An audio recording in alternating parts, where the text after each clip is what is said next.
ಎಲ್ರಿಗೂ ನಮಸ್ಕಾರ. ನಕ್ಷತ್ರಾಕಾರದ ರಚನೆಯನ್ನು ಹೊಂದಿರುವ ಮಂಜರಾಬಾದ್ ಕೋಟೆ ಒಂದು ವಿಶಿಷ್ಟವಾದ ಸುಂದರವಾದ ಕೋಟೆಯಾಗಿದೆ.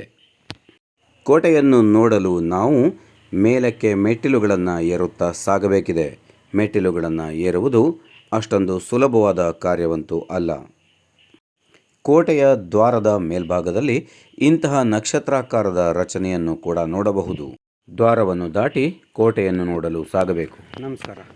ನಾನೀಗ ಹೋಗ್ತಾ ಇರೋದು ಸಕಲೇಶ್ಪುರದ ಸಮೀಪ ಇರುವಂಥ ಮಂಜರಾಬಾದ್ ಕೋಟೆಗೆ.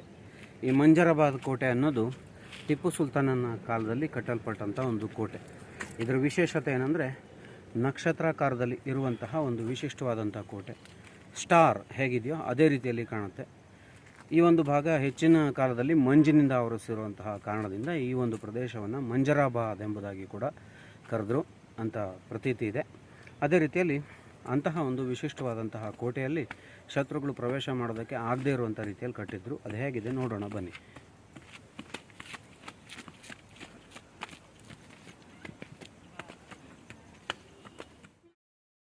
ನೂರಾರು ಮೆಟ್ಟಿಲುಗಳನ್ನು ಹತ್ತಿ ಮೇಲಕ್ಕೆ ಸಾಗಿದ ಬಳಿಕ ಕೋಟೆಯನ್ನು ಹತ್ತಲು ಸೂಕ್ತವಾದಂತಹ ದಾರಿಯನ್ನು ಕೂಡ ಮಾಡಲಾಗಿದೆ.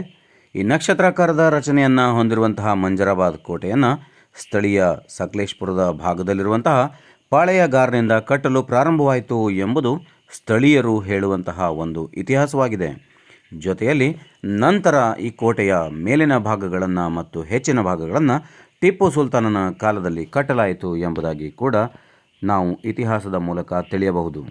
ಈ ಕೋಟೆ ಸಕಲೇಶ್ಪುರ ತಾಲೂಕಿನಲ್ಲಿ ಹೇಮಾವತಿ ನದಿಯ ದಡದಲ್ಲಿರುವಂತಹ ನೈಸರ್ಗಿಕ ಸೊಬಗಿನಿಂದ ಕೂಡಿದೆ. ಕೋಟೆಯ ಒಳಭಾಗದಲ್ಲಿ ಸಾಗುವಾಗ ನಾವು ಇಂತಹ ದ್ವಾರಗಳನ್ನು ದಾಟಿ ಸಾಗುವಂತಹ ಸಂದರ್ಭದಲ್ಲಿ ನಕ್ಷತ್ರಾಕಾರದ ರಚನೆಯನ್ನು ವಿನ್ಯಾಸವನ್ನು ಕೂಡ ಗಮನಿಸಬಹುದು. ಕೋಟೆ ಕೂಡ ಅದೇ ವಿನ್ಯಾಸದಲ್ಲಿದೆ. ಜೊತೆಯಲ್ಲಿ ಕೋಟೆಯ ದ್ವಾರದ ಮೇಲ್ಭಾಗದಲ್ಲಿ ಕೂಡ ಕೋಟೆಯ ವಿನ್ಯಾಸಗಳನ್ನು ಇಲ್ಲಿ ತೋರಿಸಲಾಗಿದೆ.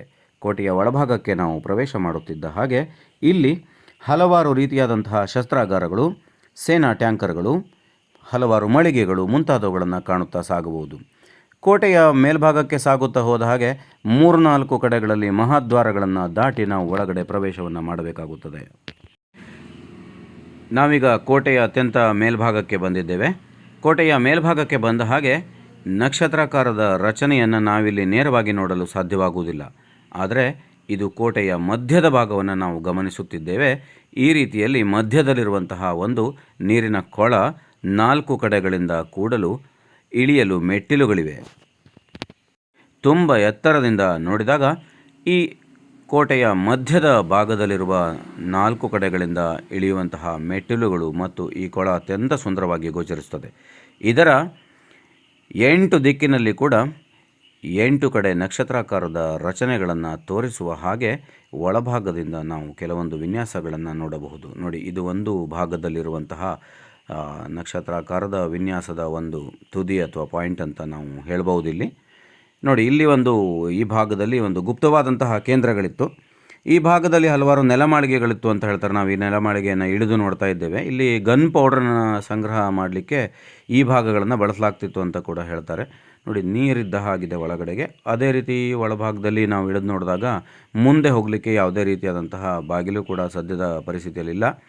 ಅಷ್ಟನ್ನು ನೋಡಿ ಮತ್ತೆ ಆ ನೆಲಮಾಳಿಗೆಯ ಭಾಗದಿಂದ ಮೇಲಕ್ಕೆ ಹತ್ತಿ ಬಂದು ಕೋಟೆಯ ಉಳಿದ ಭಾಗಗಳನ್ನು ನೋಡಲಿಕ್ಕೆ ತೆರಳಿಯಾಯಿತು.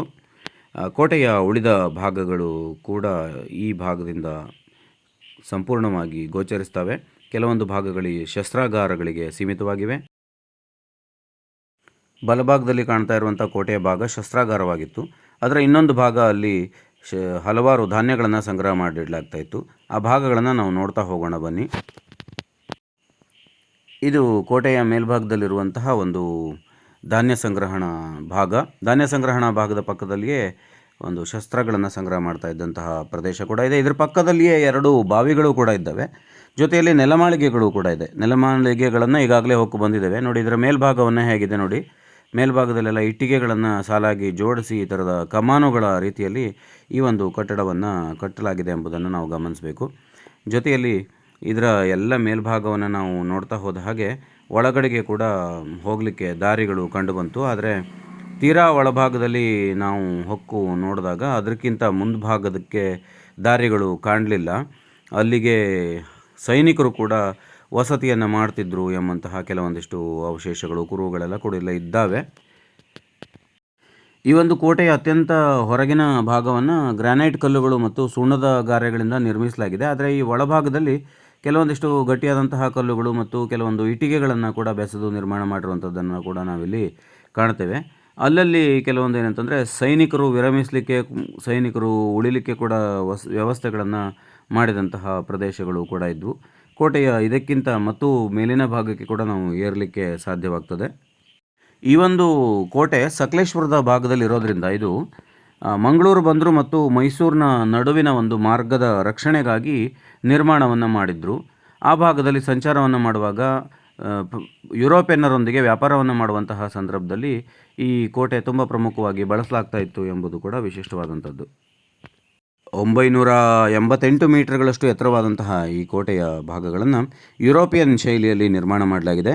ನಕ್ಷತ್ರಾಕಾರದ ಈ ಕೋಟೆಗಳನ್ನು ನಿರ್ಮಾಣ ಮಾಡಲು ಟಿಪ್ಪು ಸುಲ್ತಾನ್ ಫ್ರೆಂಚ್ ಇಂಜಿನಿಯರುಗಳ ಸಹಾಯವನ್ನು ಕೂಡ ಕೇಳಿದ್ದ ಎಂಬಂಥದ್ದು ಕೂಡ ಗಮನಿಸಬೇಕಾದದ್ದು.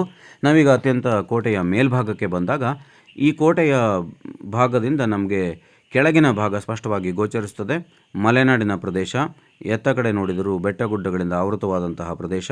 ಈ ಭಾಗದಲ್ಲಿ ಸೈನಿಕರು ನಿಂತು ಕೋಟೆಯ ಕೆಳಗಿನ ಭಾಗವನ್ನು ವೀಕ್ಷಿಸಲು ಸಹಾಯವಾಗುವ ಹಾಗೆ ಕೋಟೆಗಳನ್ನು ನಿರ್ಮಿಸಿದರು. ಕೋಟೆಯ ಇನ್ನೊಂದು ಪಕ್ಕದಲ್ಲಿ ಸಂಗ್ರಹಾಲಯವನ್ನು ಕೂಡ ನಾವು ನೋಡಬಹುದಾಗಿದೆ. ಸುತ್ತಲೂ ಅರಣ್ಯ ಪ್ರದೇಶದಿಂದ ನಿರ್ಮಿತವಾದಂತಹ ಈ ಒಂದು ಭಾಗದಲ್ಲಿ ಕೋಟೆ ಅತ್ಯಂತ ಸುರಕ್ಷಿತವಾಗಿತ್ತು. ಆದ್ದರಿಂದ ಟಿಪ್ಪು ಸುಲ್ತಾನ್ ಈ ಒಂದು ಕೋಟೆಯನ್ನು ತನ್ನ ಪ್ರಮುಖವಾದಂತಹ ಸಂಗ್ರಹಣಾ ಕೇಂದ್ರ ಮತ್ತು ರಕ್ಷಣೆಗಾಗಿ ಕೋಟೆಯನ್ನು ಬಳಸಿಕೊಂಡಿದ್ದ ಎಂಬಂಥದ್ದು ಕೂಡ ನಮಗೆ ತಿಳಿದು ಬರುವಂತಹ ಐತಿಹಾಸಿಕ ಸಂಗತಿ. ಅಂತಹ ಸೊಗಸಾದ ಕೋಟೆ ಅತ್ಯಂತ ಎತ್ತರ ಭಾಗದಲ್ಲಿದೆ.